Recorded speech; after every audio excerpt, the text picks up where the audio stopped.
Hi guys, welcome to the business show.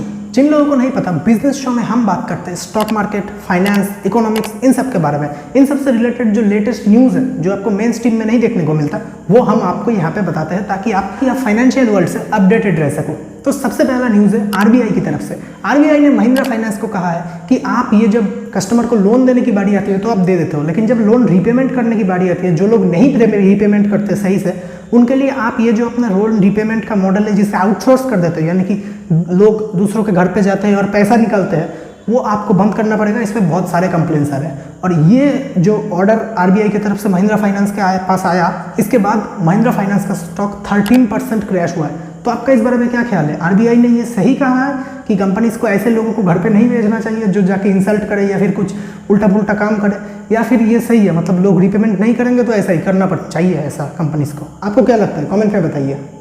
तो अगला news है इंडिया के फॉरेक्स रिजर्व से रिलेटेड। इंडिया का फॉरेक्स रिजर्व, मैंने आपको पहले ही कहा था कि इंडिया का फॉरेक्स रिजर्व पहली बार हिस्ट्री में $580 बिलियन के नीचे गया है। बहुत 2 साल पहले ऐसा इतना नीचे आया था।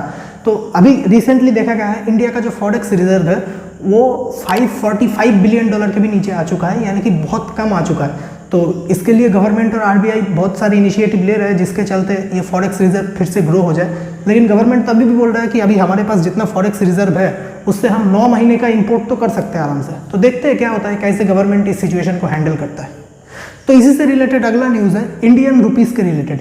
इंडियन रुपी अपने ऑल टाइम लो पे पहुंच चुका है $81.26 के अगेंस्ट। इतना नीचे इंडियन रुपी कभी भी नहीं गया है और लोगों का एजम्पशन है इसी वजह से जो गवर्नमेंट है वो रुपी को स्ट्रॉन्ग करने के लिए फॉरेक्स रिजर्व को कम कर रहा है और रुपी के थ्रू, जैसे रिसेंटली मैंने बताया था, रुपी रूबल के थ्रू रशिया के साथ ट्रेड हो रहा है। उसके बाद सऊदी से बात हो रहा है कि हम रुपी रियाल के थ्रू ट्रेड करेंगे।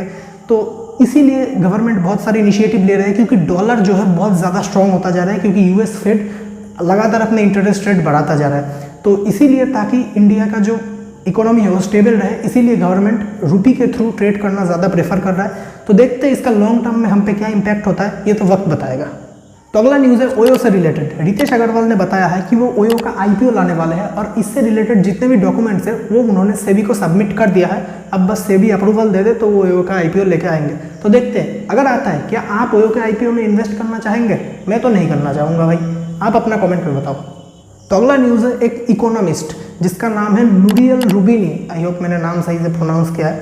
तो उन्होंने क्या कहा है कि 2022 के एंड में एक बहुत ही बढ़िया, मतलब क्या बढ़िया क्या बोल रहा हूँ, बहुत ही बुरा रिसेशन आने वाला है। और आपको पता शायद नहीं हो कि ये वही इकोनॉमिस्ट है जिन्होंने 2008 का जो रिसेशन आया था उसे बिल्कुल परफेक्टली प्रेडिक्ट किया था, और एक इंसान माइकल बरी थे।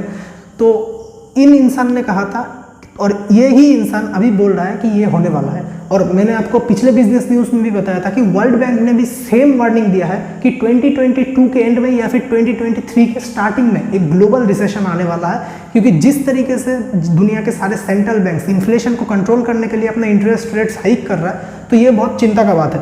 आपका इस बारे में क्या ख्याल है? और अगर रिसेशन आता है तो आप अपने इन्वेस्टमेंट कैसे प्लान करेंगे, बताइए कमेंट में।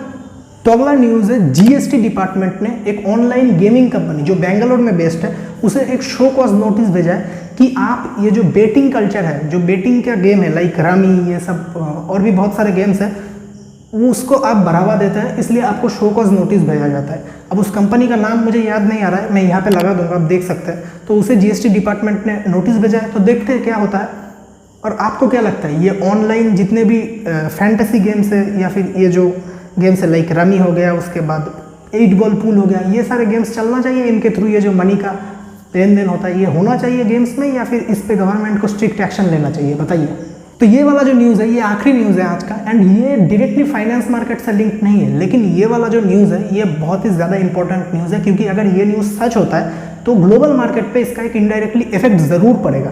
तो ये न्यूज़ है कि चाइना के जो प्रेसिडेंट है शी जिनपिंग, उन्हें हाउस अरेस्ट कर लिया गया है। जी हाँ, चाइना में हम सबको पता है कम्युनिस्ट पार्टी है, तो कम्युनिस्ट पार्टी का जो रूल है कि एक इंसान 2 बार प्रेसिडेंट रह सकता है। तो शी जिनपिंग 2013 से थे और यहाँ पे 2022 को उनका टर्म खत्म होने को आया, लेकिन वो कहना चाहते हैं कि वो अनकंडीशनल प्रेसिडेंट रहेंगे, यानी कि जितने दिन वो जिएंगे, लाइक व्लादिमीर पुतिन की तरह, जितने दिन वो जिएंगे उतने दिन वही प्रेसिडेंट रहेंगे पूरे कम्युनिस्ट पार्टी का, पूरे चाइना का। तो इसी बात से नाखुश होकर वहाँ का जो आर्मी चीफ है मैं तो नाम नहीं ले पाऊंगा उनका, और पिछला जो प्रेसिडेंट है चाइनीज़ कम्युनिस्ट पार्टी का, उन दोनों ने मिलकर शी जिनपिंग को हाउस अरेस्ट कर लिया है। तो देखते हैं अगर ये न्यूज़ सच होता है और सामने आता है तो ये चाइना की पॉलिटिकल इंस्टेबिलिटी को दिखाएगा। और अगर किसी भी कंट्री में पॉलिटिकल इंस्टेबिलिटी होता है, और वैसे भी चाइना कोविड के बाद से सब लोगों के निशाने पे है, इतना सब कुछ होने के बाद अगर ये न्यूज़ आता है कि चाइना में पॉलिटिकल इंस्टेबिलिटी है, तो जो मैन्युफैक्चरिंग हब चाइना कहलाता है ना, जो पावर पे, और पॉलिटिकल इंस्टेबिलिटी होने पे कोई कंपनी वहाँ पे जाके अपना मैन्युफैक्चरिंग यूनिट नहीं खोलेगा, तो उसका क्लियर जो बेनिफिट है वो इंडिया, म्यांमार, वियतनाम, इन जैसे कंपनीज को मिलेगा। तो देखते हैं क्या इंडिया के लिए एक अच्छा अपॉर्चुनिटी है, इंडिया ग्रैब कर पाता है या फिर नहीं। तो आज का बिजनेस न्यूज़ यही खत्म होता है। वीडियो अच्छा लगा तो वीडियो को लाइक कर देना। मैं मिलता हूँ आपको नेक्स्ट वीडियो में, तब तक के लिए थैंक्स फॉर वॉचिंग।